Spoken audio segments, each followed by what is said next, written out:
İlişkilerle ilgili duyduğunuz yalanları unutun. Para, görünüş ya da sihirli bir çöp çatanlık cümlesiyle ilgili zararlı tavsiyeleri bir kenara bırakın. Peki ya size şimdiye kadar her şeyi yanlış yaptığınızı söylesem, kadınlar hakkında duyduğunuz her şeyin aslında bir yalan olduğunu söylesem ne olur? Evet, kadınlar sizin kaslarınıza, maaşınıza ya da arabanıza o kadar da önem vermezler.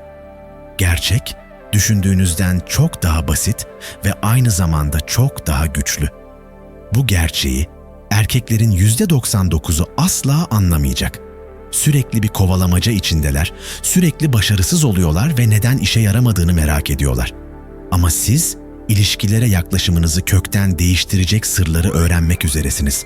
İster yakın ister uzak olsun, onun sürekli olarak aklında kalacak o adam olmak üzeresiniz. Zayıf erkeklerin kurallarını bir kenara bırakmanın zamanı geldi. Ona hediyeler almanın veya ona ne kadar güzel olduğunu söylemenin onu size bağlayacağını düşünüyorsanız yanılıyorsunuz. Asıl mesele şu: kadınlar ihtiyaç duyuldukları birini değil, kendi kendine yetebilen, duygusal olarak bağımsız ve kendinden emin erkekleri arzular. Onlar için çekici olan şey güç, öz kontrol ve biraz da gizemdir. İşte büyük sır. Kadınların onayını ve ilgisini aramayı bıraktığınızda gerçek anlamda o çekici adam olursunuz. Sadece birkaç dakikanızı ayırın. Size stoacılığın eski bilgeliği ile nasıl herhangi bir kadını kendinize hayran bırakacağınızı göstereceğim. Bu hile veya manipülasyonla ilgili değil, tamamen kendinizi kontrol altında tutma ve içsel gücünüzü sergileme meselesi. Şimdi birinci kuralımız kontrol ve özgüven. Çoğu erkek farkında olmadan duyguları tarafından yönetilir. Mesela bir kadına mesaj attınız ve hemen yanıt gelmediğinde paniğe kapılırsınız. Ne yapmanız gerektiğini, nerede hata yaptığınızı düşünmeye başlarsınız ve sonunda kendinizi endişeli ve belki de umutsuz hissedersiniz. İşte problem burada başlar. Duygularınızın sizi kontrol etmesine izin verdiğinizde otoriteyi kaybedersiniz ve kadınlar bunu hemen fark eder. Kadınlar sürekli duygusal olarak tepki veren bir adam istemezler. Her durumda sakin ve soğukkanlı kalabilen bir adam isterler. Stoacılık, kontrol edebileceğiniz tek şeyin kendiniz olduğunu öğretir. Düşünceleriniz, tepkileriniz, davranışlarınız. Geri kalan her şey kontrolünüz dışındadır. Duygularınızı yönetmeyi öğrendiğinizde artık her küçük şeye tepki vermezsiniz, bilinçli yanıtlar verirsiniz. Kadınlar bir erkeğin her hareketine duygusal olarak tepki vermediğini gördüklerinde onu farklı görmeye başlarlar. Daha fazla saygı duyarlar ve doğal olarak ondan daha fazla etkilenirler.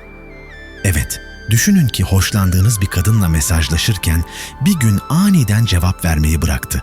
Saatler geçiyor, belki bir tam gün. Çoğu erkek bu durumda panik yapar. Sürekli telefonunu kontrol eder. Ne yanlış yaptığını düşünür ve sonunda belki "son mesajımı aldın mı?" ya da daha kötüsü "seni kırdığım bir şey mi oldu?" gibi bir mesaj daha atar. Ancak burada yapmanız gereken tam tersidir. Bu tür bir tepki sizin onun yanıtına duygusal olarak bağımlı olduğunuzu gösterir ve bu gerçekten itici bir durumdur.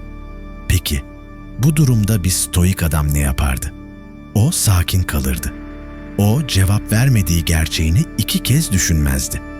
Cevap verip vermemesinin kendi değerini etkilemediğini bilir. Odaklanacak başka şeyleri vardır. Hedefleri, hobileri, kendi kişisel gelişimi. Bu duygusal kontrolün gücüdür. Tepki vermemekle ona ihtiyacınız olmadığını, umutsuz olmadığınızı ve onun hareketlerinden etkilenmediğinizi gösterirsiniz.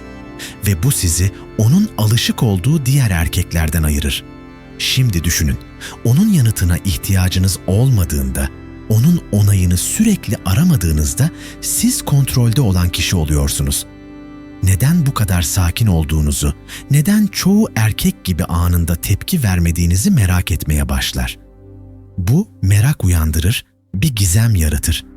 Sizi daha fazla düşünmeye başlar, aklınızda neler olduğunu merak eder. İşte geliştirmek istediğiniz duygusal güç budur. Umutsuzluk, ilişkilerde erkeklerin başarısız olmalarının en büyük nedenlerinden biridir. Kadının dikkatini çaresizce istediğinizde, onun onayını sürekli kazanmaya çalıştığınızda gücünüzü ona vermiş olursunuz ve kadınlar bunu hemen hissederler.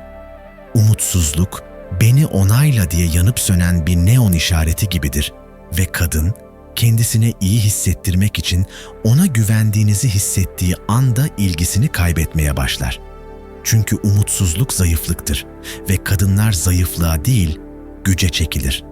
Eğer sürekli ona mesaj atıyor, sosyal medyasını kontrol ediyor ve dikkatini çekmeye çalışıyorsanız, aslında ona kontrolün onda olduğunu gösteriyorsunuz ve hiçbir kadın kontrol edebileceği bir erkekle birlikte olmak istemez. Kadınlar biyolojik olarak güce, kendine güvenen ve onay ihtiyacı olmayan erkeklere çekilir. İşte erkeklerin sıklıkla yaptığı yanılgı burada yatar. Ona ne kadar çok ilgi gösterirlerse, onun da kendilerini o kadar çok seveceğini düşünürler. Ancak gerçekte ona ne kadar çok ilgi gösterirseniz, onu o kadar çok kendinizden uzaklaştırırsınız. Bu ihtiyaç duyulma ve umutsuzluk kalıbından kurtulmanın yolu, ilgiye yaklaşım şeklinizi değiştirmektir. Diyelim ki sosyal medyada bir kadını takip ediyorsunuz ve her fotoğrafını paylaştığında ilk beğenenlerden biri oluyorsunuz. Belki de dikkat çekmeye çalışarak yorum yapıyorsunuz. Ancak yapmanız gereken şey hiçbir şey yapmamaktır. Fotoğrafını beğenmeyin, yorum yapmayın, hatta konuyu bile açmayın. Çünkü ilginizin değerli olduğunu göstermektesiniz. Diğer herkes gibi kolayca ilgi göstermek yerine onun ilginizi kazanması için bir neden sunuyorsunuz. Tepki vermediğinizde, diğer erkeklerin sağladığı onayı sağlamadığınızda kendinizi hemen farklı bir konuma yerleştirirsiniz. Neden diğerleri gibi olmadığınızı merak etmeye başlar. Sizi daha fazla düşünür ve bu merak çekimi tetikler. Çoğu erkek ilgiyi geri çekmekte çok çekingen olabilir. Kaybetme korkusuyla hareket ederler. Ancak ilginizi geri çektiğinizde ona karşı umutsuz olmadığınızı ve onayını gerektirmediğinizi gösterdiğinizde onun peşinden koşmak istediğiniz adam haline gelirsiniz. Bu onu tamamen görmezden gelmek ya da oyun oynamak anlamına gelmez. Hayatınızın onun etrafında dönmediğini, kendi büyük hedefleriniz ve amacınız olduğunu gösterir. Sizin dikkatinize bağımlı olmadığını gördüğünde sizi farklı bir ışık altında görmeye ve sizi daha fazla değerlendirmeye başlar. Artık dikkatinizi kolayca vermeme öneminin farkındasınız. Çekicilik yaratmak için kullanabileceğiniz en güçlü stratejilerden biri doğru anlarda onu görmezden gelmektir. Bu, zihin oyunları oynamak veya saygısızlık etmek anlamına gelmez. Daha ziyade her zaman müsait olmadığınızı ve her şeyi onun için bırakmayacağınızı göstermekle ilgilidir. Kadınlar genellikle onları sürekli kovalayan ve dikkatlerini çeken erkeklere alışıktır. Ancak siz bu tür davranışları sergilemediğinizde anında dikkat çekersiniz. Eğer her zaman oradaysanız, her zaman hemen yanıt veriyorsanız, her zaman ona zamanınızı ve dikkatinizi veriyorsanız, bunu çantada keklik olarak görür. Senin her zaman orada olacağını bilir, bu yüzden çaba sarf etmesine gerek yoktur. Ama geri çekildiğinizde, ona alan verdiğinizde, doğru anlarda onu görmezden geçtiğinizde farklı bir şey hissetmeye başlar. Merak duymaya başlar. Neden diğer her erkek gibi tepki vermediğinizi merak etmeye başlar ve bu merak çekime dönüşür. Bu stratejiyi doğal ve samimi bir şekilde nasıl uygularsınız? Diyelim ki bir süredir konuştuğunuz bir kız var ve işler iyi gidiyor. Sonra hiçbir yerden geri çekilmeye başlıyor. Belki de hemen yanıt vermiyor veya sohbete o kadar ilgi göstermiyor. Çoğu adam panikler. Dikkatini çekmek için ona daha fazla mesaj atmaya başlarlar. Durumu düzeltmeye çalışırlar. Ama yapmanız gereken bu değil. Bunun yerine hiçbir şey yapmazsınız. Ona alan verirsiniz. Geri çekilmesine izin verir ve onu kovalamazsınız. Kendi hayatınıza odaklanmaya devam edersiniz ve onun size gelmesini beklersiniz. İşte çoğu erkek burada başarısız olur. Bir kadın geri çekildiğinde paniklerler ve onu daha sıkı kovalamaya başlarlar. Ama tam tersini yaptığınızda, ona alan verdiğinizde nedenini merak etmeye başlar. Sizi düşünmeye daha çok başlar çünkü diğer alışık olduğu erkekler gibi davranmıyorsunuz. Ve işte bu sizi farklı kılar. Bu sizi dikkat çekici kılar. Kadınlar her zaman müsait olmayan, onları evrenlerinin merkezine koymayan erkeklere çekilir. Doğru anlarda onu görmezden geçerek kendi hayatınıza, kendi hedeflerinize sahip olduğunuzu gösterirsiniz ve onun için her şeyi bırakmayacağınızı. Ve bu kadınlar için inanılmaz derecede çekicidir. Güç gösterir, güven gösterir, kendi zamanınızı ve enerjinizi kontrol altında tutan bir adam olduğunuzu gösterir. Ve bir kadın bunu gördüğünde sizi kovalamaya başlar. Dikkatinizi daha çok isteyecektir çünkü onu bedavaya vermiyorsunuz. Stoacılıktan öğrenebileceğiniz en güçlü derslerden biri korkusuz bir zihniyet geliştirmektir. Çoğu erkek reddedilme korkusu, onu kaybetme korkusu ve yeterince iyi olmama korkusu ile yönlendirilir. Bu korkular onların davranışlarını belirler ve kadınlarla olan etkileşimlerinde açıkça görülür. Ancak Stoacılık bize korkunun başarının düşmanı olduğunu öğretir. Reddedilme korkusu duyduğunuzda ona gücü vermiş olursunuz. Onu kaybetme korkusu duyduğunuzda kıtlık zihniyetinden hareket edersiniz ve bu çekiciliğinizi azaltır. Öte yandan bir stoik olarak reddedilmekten veya onu kaybetmekten korkmazsınız. Çünkü kendinizi tamamlanmış bir birey olarak görürsünüz ve değerinizi başkasının onayına bağlamazsınız. Kendi değerinizi bilir ve kabul edersiniz ki onun hayatınızda olup olmaması sizin değerinizi değiştirmez. Bu zihniyet kadınların direnemediği bir çekicilik yaratır. Kendinden emin ve gerekirse yürüyüp gidebilecek kadar güçlü bir erkek olmak kadınlar için son derece çekici bir özelliktir. Peki, bu korkusuz zihniyeti nasıl geliştirirsiniz? Korkunun eylemlerinizi kontrol etmesini durdurmak için olası bir reddedilmeyi veya başarısızlığı kabullenmeyi öğrenmelisiniz. Diyelim ki birkaç hafta boyunca bir kadınla iyi bir iletişim kurmuşsunuz ama bir anda o size daha az ilgi göstermeye başlıyor. Çoğu erkek bu durumda paniğe kapılarak daha fazla mesaj göndermeye başlar. Durumu düzeltmeye çalışır. Ancak stoik bir yaklaşımla sakin kalır ve onun davranışlarının sizin değerinizi etkilemediğini anlarsınız. Onun uzaklaşmasına izin verir, kendi hayatınıza odaklanırsınız ve onu kovalamazsınız. Bu yaklaşım sizin diğer erkeklerden farklı olduğunuzu gösterir ve onu daha fazla düşünmeye iter. Neden diğer erkekler gibi olmadığınızı merak eder ve bu onun ilgisini yeniden çekmenize yardımcı olabilir. Gerçek güç, reddedilmeye karşı koymak ve her durumda sakin kalmak yeteneğinde yatar.